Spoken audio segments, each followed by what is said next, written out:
what is happening in the global banking is very, very interesting. As Indian banking is now highly globalized, it is very essential for us to understand this. Let us go back to 1944 when the Bretton Woods Agreement formed the IMF and the World Bank. During that time, it was perceived that people in the whole world will be brought into one economic fraternity, as all the currencies will be pegged to the dollar and dollar will be pegged to gold.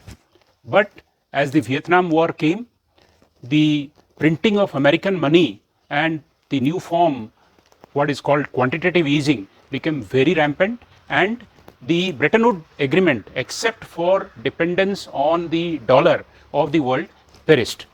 The global economic system came to be defined on 4 or 5 things. The first one is big banks. The second one is a payment system. Third one is ability to fund projects. Fourth one is the trade financing outfit.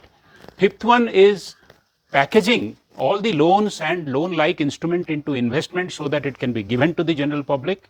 And last but not the least, the network and the connections. The Visa and the MasterCard network created the retail infrastructure based on technology in which people can travel anywhere, make small payments without the boundaries of their countries. All large banks went into mutual agreements and created a national ATM payment network. And as a result, people's movement to withdraw money while moving became very easy. Project financing, 99% of the world's projects were funded by big American banks. And these American banks with them brought a lot of financial and political clout. The next thing that happened was that trade finance depended on communication, secure communication away from the telex world where 5 different types of check signal based communication was given. That gave away to a secured communication system called SWIFT. That technology was redefining the way that people were collaborating with each other. European banks like Deutsche Bank, like the HSBC came in between. There were big consolidation in the American banking industry, and the big 4, that is Wells Fargo, JP Morgan, the Citigroup and the Bank of America became the big 4 banks which kind of through muscle power of equity and the ability to innovate redefined the banking. The European banks like the Deutsche Bank and HSBC, in the global financial crisis, the regulatory noose tightened around them, and what they had to do was they had to claw back and they had to provide additional capital, and the Brexit didn't help, and as a result the European challenge to American banking didn't happen.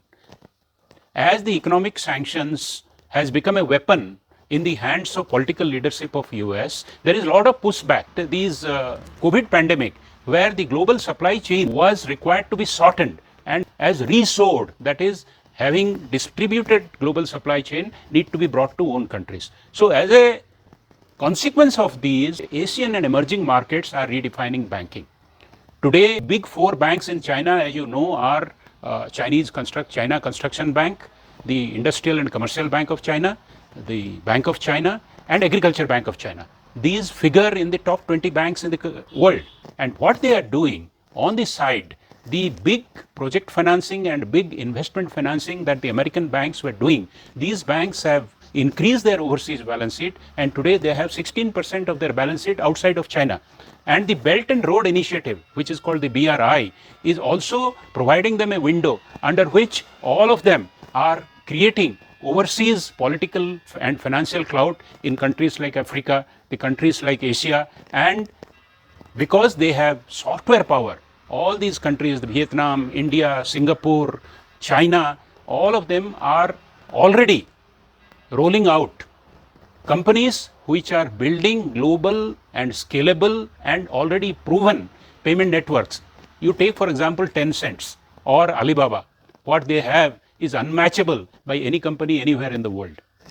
At the same time, the big companies like Huawei are fighting the sanctions regime, fighting the prohibitions that has been made. All the 4 or 5 important pillars of global financial system which were the monopoly of the American institutions, as I told, namely having a trade system, having a communication system, having a payment system, are already being built on the side. So this interesting time will define the future of international banking. The emerging markets like India, China, and smaller countries like Vietnam will probably redefine banking. Thank you very much. I hope you will think about these developments as you analyze the banking scenario in India.